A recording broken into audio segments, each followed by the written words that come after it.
The other bill that you all are going to help us with is on the issue of student rights. We are co-sponsoring a comprehensive bill that tackles school bullying or harassment by, among other things, making sure that adequate programs and policy are in place and that students and parents know what their rights are. This is an issue that is particularly relevant to LGBT kids on campus and the bullying that's undergoing. We want to do it in such a way that just doesn't, as is the want of many in our educational system, just simply expel kids. We want to try to create a system that actually will help work. I think you'll be hearing a little more about this if you haven't done already this afternoon. And those are just sort of our priorities of our office, but as I indicate, we do a lot. And I'm going to just give you a quick rundown. I don't know what time it is, but a quick rundown of some of the bills we're going to be working on. We are going to be, I don't think I've told my staff yet, but we're going to be co-sponsoring a couple of criminal justice reform bills. Two that we've done before. One is these deal with the issues of innocence in the prisons. The California Administration of Justice a number of years ago came up with a report by which to try to make our criminal justice system fair. Two particularly important ways are to try to reform our eyewitness reform, the way eyewitness reform procedures by which cops eyewitness people, and it's the most problematic way. Most people get illegally convicted, wrongly convicted due to faulty eyewitness reform. So one of the things we want to do is try to reform that system. And the other one is the issue of the informant jail folks, people, the informants in the prisons and the jails, they use their testimony against the others, and that's always been a big problem. So we're trying to see if we can rectify that. We've carried those bills in the past, they've been vetoed in the past, but we have a new executive, so we'll see where we are. That's one. One of my favorite, just to give you the breadth of things we do, we have a piece of legislation this year that will grant tenants the right to post essentially political signs on their property. Good First Amendment issue for us. 40% of the public are non-homeowners. All other people in the state who own the property or live in townhouses or condominiums have the right to post political signs. We want to make clear in law that tenants have the same, similar First Amendment protections. We are redoing our piece of legislation that would protect people who are experiencing drug overdose or those who are calling 911 when their friend is overdosing on drugs, to exempt them from to provide criminal immunity. We want to try to assure that people who will reach out to 911 without fear they're going to get prosecuted. And the highest incidence of death in the state is from drug overdoses. And if we can give some assurance that if folks call, they won't get prosecuted for possession, it will in fact save lives. The governor, our prior governor, vetoed that bill. We're doing that one again this year. The other one I want to mention is our bill to provide protections and standards for pregnant inmates, women inmates, obviously, who are being shackled. We call it the anti-shackling bill. I can't keep sometimes track of all the things we do in our office because I let my great staff keep track of all that. But that's another bill. And finally, I want to talk in terms of piece of legislation, sort of coming back a full 17 years from where I started. And that is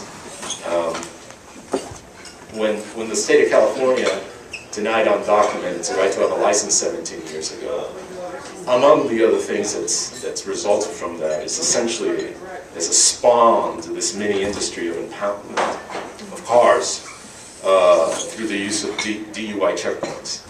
DUI checkpoints, something that the ACLU challenged in courts many years ago and lost, has been used, I won't say primarily, but often as a means to impound folks' cars because they're driving without licenses.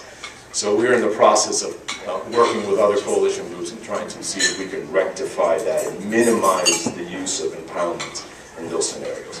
Finally, let me talk briefly about, because I like to take some questions if you have any, about sort of politics and what's ahead. And again, I don't know why 1994 comes up, but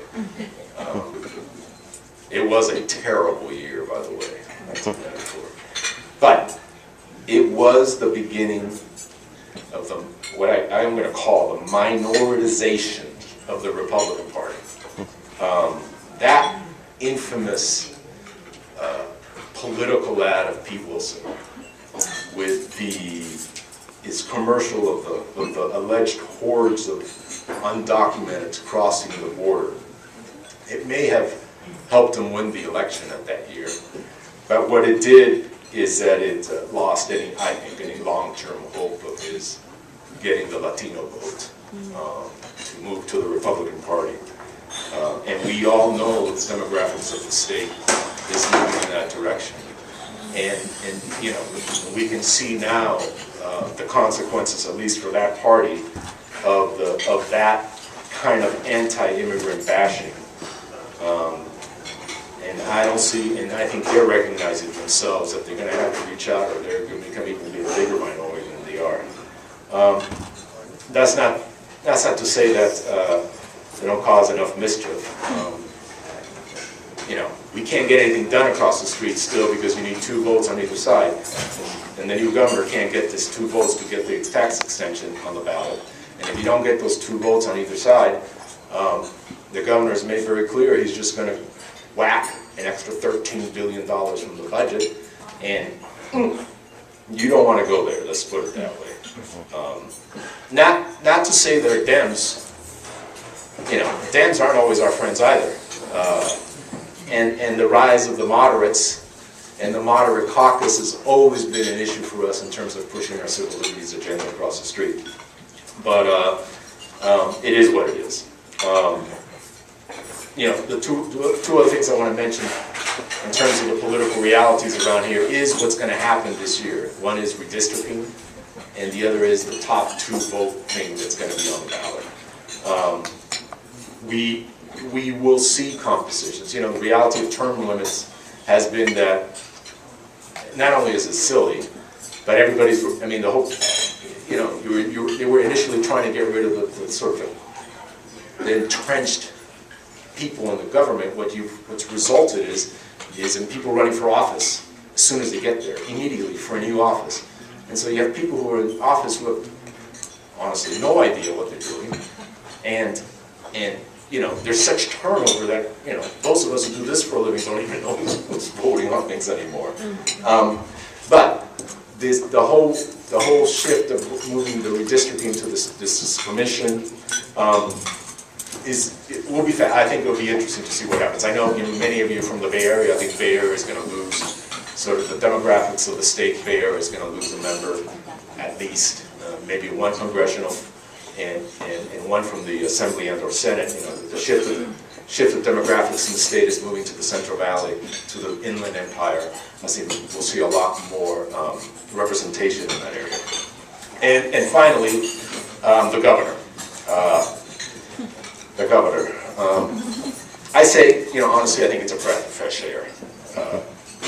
As I said when he became governor, I says, goodness, we finally have an adult in charge. You know, he remains an unknown, and I don't expect that he will always be friendly to our issues, especially on criminal justice. But after 7 years of Schwarzenegger, 5 years of Davis, 8 years of Wilson, and 8 years of Major, I'll take Jerry Brown.